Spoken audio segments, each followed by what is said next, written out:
Bon, les refs, on va enfin parler de cette défaite de John Cena face à Gunther au Saturday Night Main Event.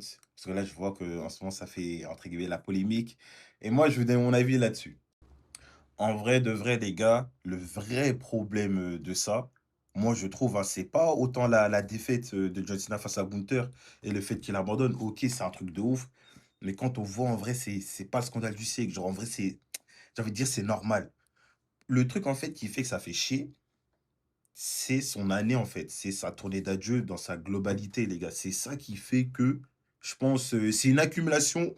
Et on est en mode, vas-y, il nous rajoute ça, ça fait trop, tu vois ou pas? Mais en vrai, de vrai, le gars que Justin perd face à Gunther qui l'abandonne, c'est pas ce qu'on a du siècle. Il est vieux, tout ça. Entre guillemets, il doit lâcher le flambeau. Il y aura peut-être un autre babyface qui va venir et qui va prendre le relais, qui sera entre guillemets le nouveau John Cena. Même si pour moi, faire un nouveau John Cena, ça va être compliqué.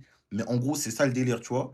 Mais en fait, le problème pour moi, c'est juste la manière dont ils ont booké sa tournée d'adieu, les gars. Elle était catastrophique. Le heel turn en soi, c'est une bonne idée, les frérots.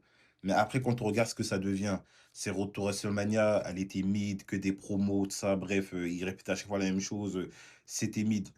L'histoire avec The Rock, je vends ton âme, plus rien. Il gagne son 17e titre, les gars, grâce à Travis Scott.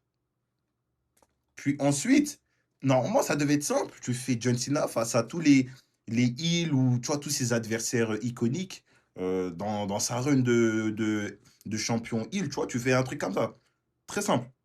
Mais ils te font quoi? Ils te rajoutent des R-Truth, des Logan Paul, des machins chouettes.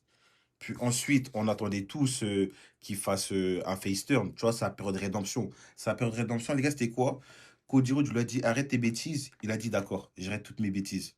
Tu vois, en fait, il y a plein d'indicateurs comme ça qui fait que ça fait chier. Maintenant, on voit, entre guillemets, il y a le passage de flambeau avec Cody Rhodes à SummerSlam. Qu'est-ce qui se passe? Il nous ramène Brock Lesnar. Brock Lesnar, il vient, il regarde John Cena à WrestlePalooza, puis ensuite, on n'en parle plus. Tu vois, c'est en fait, les gars, tout est une histoire de booking. Ça tournait d'adieu, en fait, du début à la fin. Il y avait des bonnes idées, mais c'est mal exécuté, c'était mal fait. Les gars, moi, je vous dis, les gars, c'est juste ça. C'est juste ça. Mais sinon, la défaite face à Gunther, moi, je peux comprendre que les gens ils ont grave la haine et tout. Mais en vrai, les gars, le point positif de ça, c'est regarder Gunther comme il est. Les gens veulent le fumer dans la rue. Tu vois pas le délire. Les gens, ils ont la haine de lui. Tu vois, mais on va dire, pour moi, les gars, c'est juste une histoire de booking qui a été foirée en vrai du début jusqu'à la fin.